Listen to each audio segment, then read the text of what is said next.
Coming in from beautiful Miami, getting to know the neighborhoods, apartment hunting, and beach adventures with my lady. As I was here the last couple days, or I got here last night, came from Colombia, and it's had me thinking of something a bit different of the two cultures. Meaning, America's America. I am kind of tired, but this will make sense. America's America, Colombia's Colombia. So obviously Colombian Latin culture in Colombia, American culture here. It might sound kind of silly. Miami's a bit of both because it's literally like a Latin American city in America. And living in the US, being from there, living there 30 years, 31 years, being in Medellin in Colombia for nearly a decade, there's something, I'll classify it as, we don't have proper lighting equipment or tripod. I will classify this as Phil science. There's a fundamental thing I've noticed with how people attach and how their nervous systems feel safe that's radically different from Latin America, from what I've seen, from America, let's say, or North America, which technically includes Mexico, but let's say just like Canada, American culture. A lot of people stay together no matter what in Latin America. People will cheat. There will be problems. Relationships can be wildly codependent, more than anyone wants to admit sometimes, but people stay together a lot of the time. In America, we often have a issue of an epidemic, even some people say, if you want to use that intense word, of loneliness, of being on our own. I remember being a kid and each one of us having televisions in our room, and literally 5 people in the house and televisions going in 4 separate rooms. So we're all watching television. We're all in different places. I was talking to my buddy Mateo about this, and I was using that example, and he's like, well, no, we would all be in the same room. 5 of us would be together. We wouldn't want to watch the novela, the soap opera that our sisters are watching, but we would just go through it, or we would make fun of it, and we would be there. So people are always together, and again, there's not as much divorce. There could be infidelity, family problems, chaos. So I have a theory I've been testing for a while, and I want to share it with you. It's a bit different, and I think it's true. I think it's more than a theory. So you got a little issue on the phone there. All right, cool.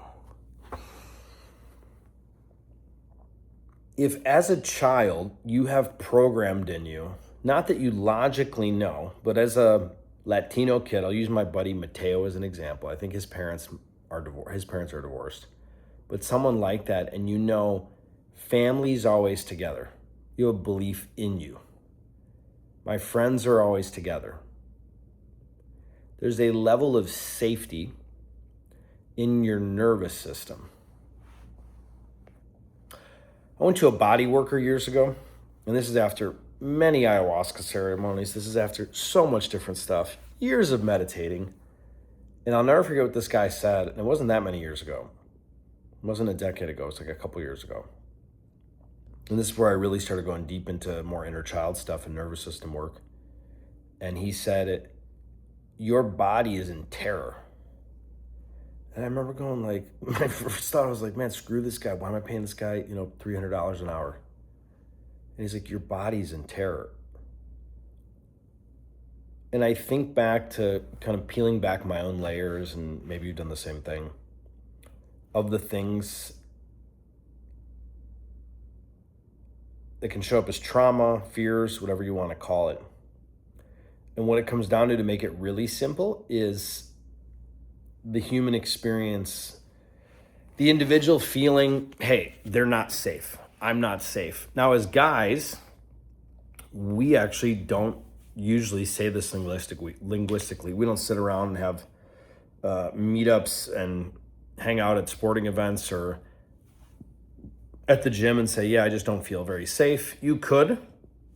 It's not usually language we would use. We could say, she doesn't have my back.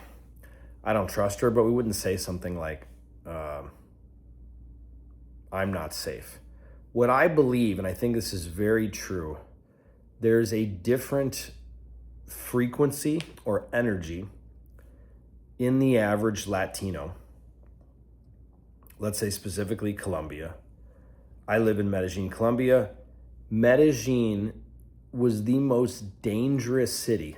I think, as far as I remember, I have to look it up, murder capital of the world in the late 80s, early 90s. Like a place that has every reason for people to be freaked out that it's not safe. People are incredibly relaxed. I've dated many Colombian women down there.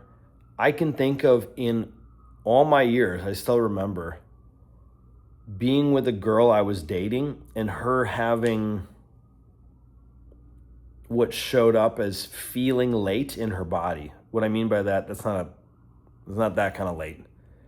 But like, we had a event, a surprise dinner that she had booked, and her going, come on, we gotta go. We have a reservation. Meaning she was actually worried. There was a sense of urgency. A lot of times people are late for stuff and you're just late or you just miss it and no one really cares. Now, part of that's cultural, but there's not a worry. There's not an agitation. There's not a fear. There's not a, God, I look really tired. I will look way better in tomorrow's video. I've been going hard. I look like I was out partying. I was just going to bed at 3 a.m, pillow talk.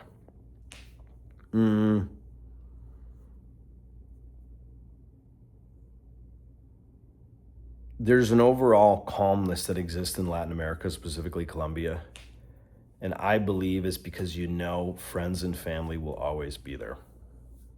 We were talking about this tonight. I was sitting down with my friend Miguel. I'll make a video about him soon. It was a really beautiful conversation we had tonight.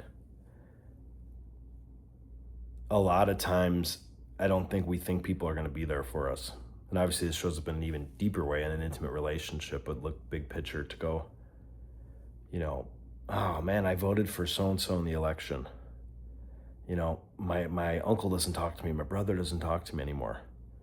There is actually, on a very primal core level, a lack of safety in the person's experience because their relative won't talk to them anymore or treat them the same way.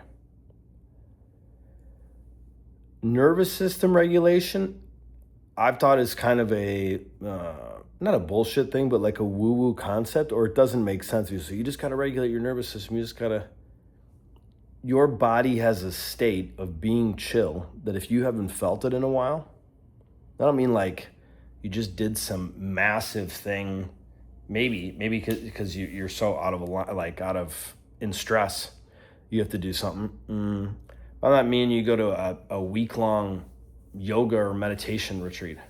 I mean, you do something, you meditate, you do some breath work, it's 5 minutes, 10 minutes, a half an hour, and you feel radically different. I just bought, that's cool. I just bought one of these little guys. An Inner Balance Coherence Plus Bluetooth Heart Math Monitor. Inner Balance Coherence Plus.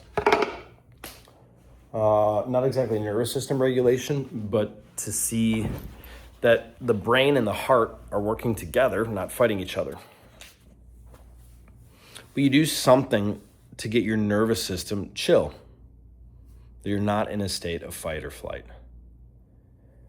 Again, in closing, I've lived in Colombia for a decade now.